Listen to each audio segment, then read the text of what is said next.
Morning. Today we are starting on another big project. The last tractor. I'm excited. The last tractor we need to get ready. Then we're ready for the seating side of things. The sprayer's ready to go. Lots of stuff. We're in good shape. And then honestly, after this tractor, I think it might be time to get on the combines, which is crazy to say. I'm looking forward to it, but I'm also not, because those are huge projects as well. But anyways, we're making good progress. We're getting where we need to go, and that's important. I need to be getting these things done faster and earlier every year. Maybe not faster, but earlier. Anyways, we gotta get the snow moved. My brother did a lot yesterday. I'm gonna tune it up a little bit so I can drive my truck in there, because we are gonna start working on that 865B. And before we even start working on it, we've already spent $27,000 on it. So I'm sure it'll be like a $40,000 service for it this year. But hey, older equipment, we trade interest and payments for repairs. And that's okay, as long as you're keeping up with it off season, so that when you need it to work, it's gonna work for you, because it's too expensive if it breaks down in the field. Anyways, we're gonna use the bi-directional. This is the cream of the crop for a loader tractor. You have so much visibility. Anyways, let's get to it. It's a colder day and I want to get this thing in the shop today, so I need to be able to get my truck out here so that I can put a generator and the diesel heater on that tractor so that it'll start, because it's got a bunch of bad injectors and it's a hard start on the best of days. Okay, yeah, that makes sense. I forgot to lock my pins in. Buddy's first day, huh? Send him to a new place and he just screws everything up. Hey, at least I'll be the one who has to fix it if it really is. Let's get those pins locked in.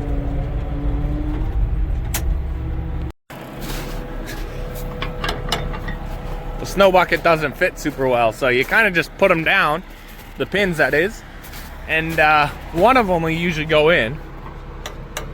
Okay, or none of them will, but we'll shake the thing around and it'll hook up. Alright, things are going better. There's a ton of snow out here though.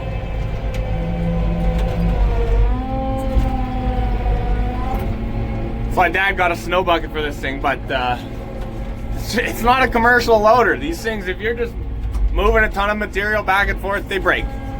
They break, it's hard on them. Farm equipment belongs in the field. But yeah, we do what we can. We got it all cleared out pretty decently. Safe to say, there's a bit of snow out here. Like this drift is as tall as I am, which that blew in nicely. Oh, I was worried the tractor wasn't unhooked. Good, it's unhooked. It shouldn't be too bad. Then we'll get a shovel, dig out underneath the track, set up the oil or diesel heater and the generator. It shouldn't be too bad, I don't think. Now we can at least get in here with a truck and work. We are going to throw the diesel heater on here. We'll just put it on the step, aim it at the side of the block. I mean, if we warm up the head and the intake a lot, the fuel's on that side, it should start pretty well in a couple hours, which probably the time it's going to take me to put the bogies on. There they are. We've got 15 out of 16 were relaminated at $600 each. You guys can do the math on that. One of them was no good, so we have to buy a brand new bogey wheel for $750, something like that. And yeah, I brought a shovel and start digging and get this thing cleaned out. It's a cold day. You can see my breath, but sun's warm, sun's strong. Most of you may think that this is common knowledge, but every farm needs a generator and a diesel heater. Well, at least in the north we do, because things get cold and you need to be able to move things around.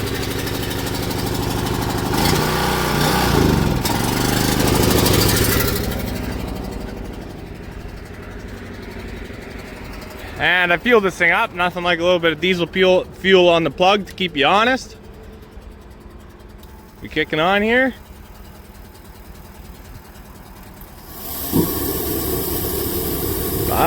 It must be going, yeah.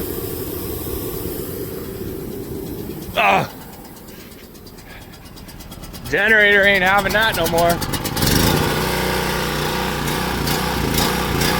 Don't die on me.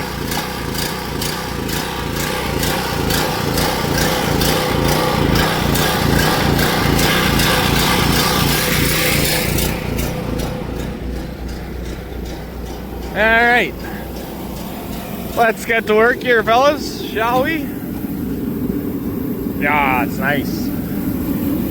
Since I've taken on a full-time role as the mechanic here, I haven't had to break out the winter gear all that often, but we're bundled up, not because it's cold, but I'm gonna have to lay on the snow, get underneath that thing, crawl around, and I know it's just gonna suck, so we got things shoveled out pretty well.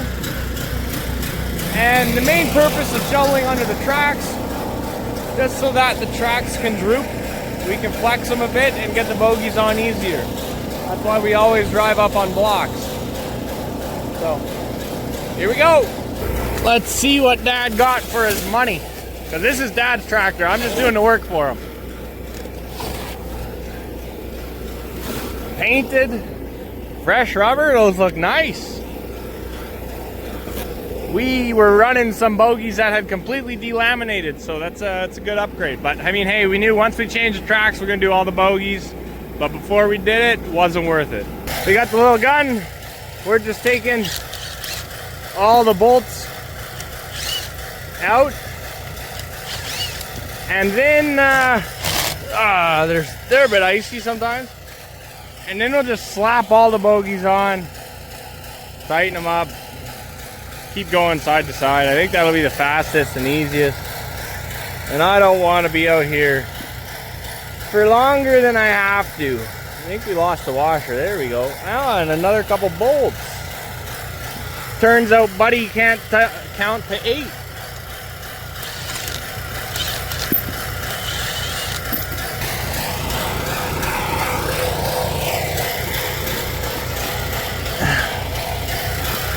Make sure we're putting them on the right way. It's like, I'm pretty sure you can't put them on wrong.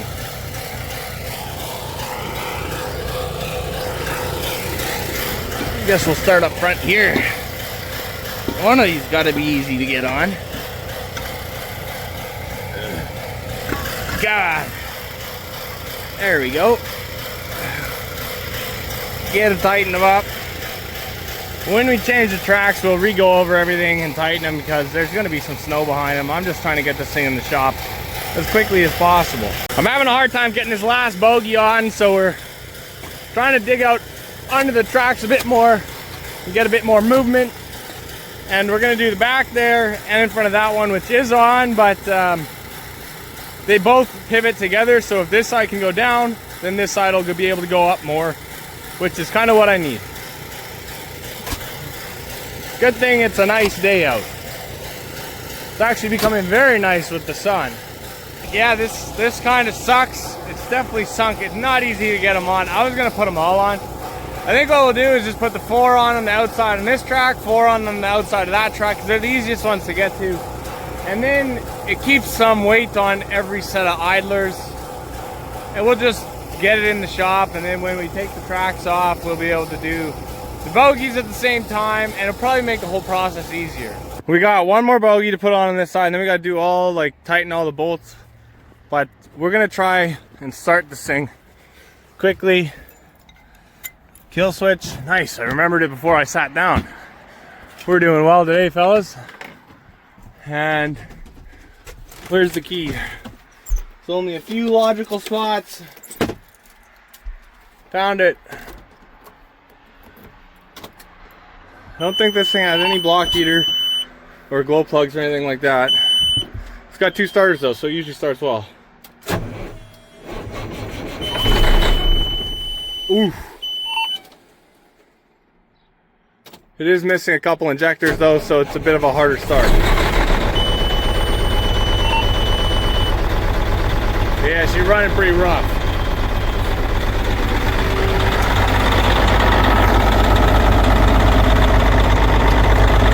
Doing well though. Doing well. I really can't stress to you enough how unworried I am about wrecking the tracks on this tractor. If I was at all concerned, I would be doing it properly, getting all the bogey wheels on, but it's just not important. The bidirectional won't start. Fantastic. I know what the problem is, and it's not a now fix it problem. Like, we gotta change the ring gear on the flywheel. It's stripped out. Those things like to do that. So now we're taking the rest of the bogey wheels back to the shop, because I'm not putting them all on now. I was looking at this thing though, and there might be a right and a wrong way to put these bogey wheels on after all. There's one lip is wider than others, so I'll have to look into it. Also, we're doing some weight reduction already. There's a guide block there for this track, and I noticed that one is ripped off somewhere too, so they're not healthy. So now we just need to drive this thing very slowly over to the shop. Let's go. Oh wow, we have an injector code. I didn't know, buddy, but thank you. This is the last tractor and the last Challenger out of 3. Gets a bit repetitive, but I also know pretty well what I'm doing. That's gonna beep a lot. So, it could be worse. I'm looking forward to being done though, that's for sure. Yeah, all that snow was screwing me up.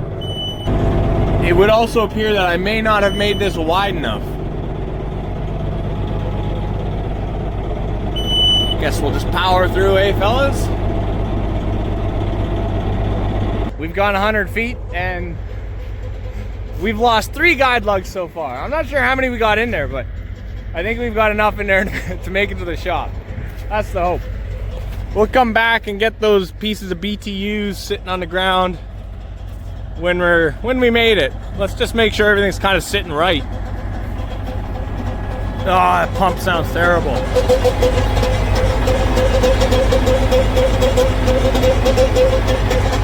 Yeah?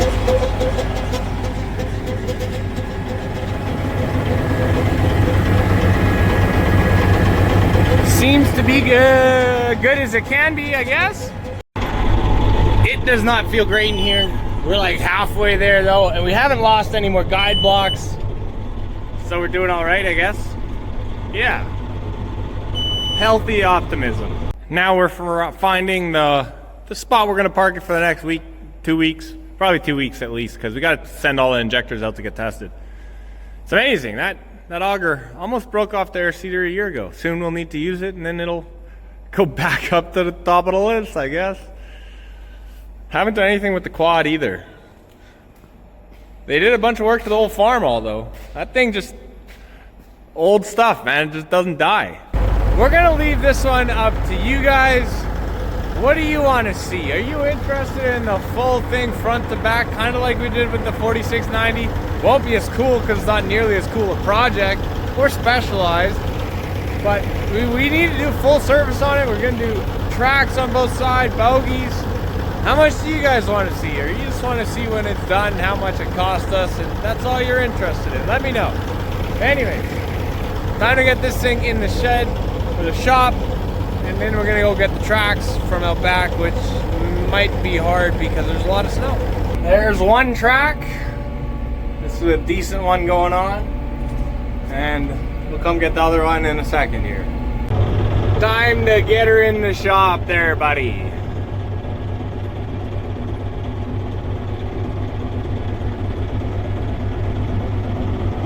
I don't know, my dad wants to have the middle open, but I don't think that's gonna happen here. This thing's too wide with these 36-inch belts. I was gonna throw the tracks in the shop, but I figured it might be a couple days till I'm actually changing them, and then it doesn't need to take up space because that tractor takes up a ton as it is. So we got them here nicely. We stored them for the last 3 years sitting like this so that they don't have extra bends or creases in them. It's a good way to do it. We got our bogeys and our pieces that fell off. We picked them up. So now let's start coming up with a list, I guess. We've been walking around here doing an initial inspection, kind of just looking and seeing what we can come up for a list. Got 2 of the nephews, well, nephew and niece, they're cleaning out the tractor, the snow, everybody's working good. This is perfect. I'll show you the list we got going on here. Here's our list. Pretty comprehensive just from what I remember. I actually have a list in my phone. I'll double check that, see if there's anything on there that's not on here. And then we'll just start taking stuff apart and seeing what we find. We're gonna have to get the injectors out here right away, send those in, because those will take a while, because these electronic injectors, they can't test in the store, they have to ship them out. So that takes a while. Then we'll work on the tracks, and I may just do a few of these super easy things like cleaning out the fuel vent, a few other things, checking lights, just to start making a little bit of progress. The plan right now is we're just taking things off. I took off the shields because I want to inspect the accessory drive. I want to inspect the turbo, so we're pulling the intake off. And because I want to do injectors here right away, I'm going to start pulling all the piping off the top so that we can get the 3 valve covers off and start pulling injectors here probably tomorrow, I think. First thing we're checking off the list, inspecting turbo. Oh, there goes my light. But there's a little bit of play, which is pretty standard for that kind of turbo. When the oil pressure goes up, then you lose some play in the shaft, so that's good. Keep on checking things out. We also got the back opened up because we were having issues with our wiring for the HVAC. It was getting hot, it was melting plugs, that sort of thing. So gonna do some draw testing, see what we can figure out. That's gonna do it for this one though. So I really appreciate your feedback on what you want to see. I value you guys' time and don't want you to spend time watching something you're not gonna enjoy. But anyways, I appreciate you guys hanging out. We got a couple videos coming out left for that 4690, and we'll see you on the next one.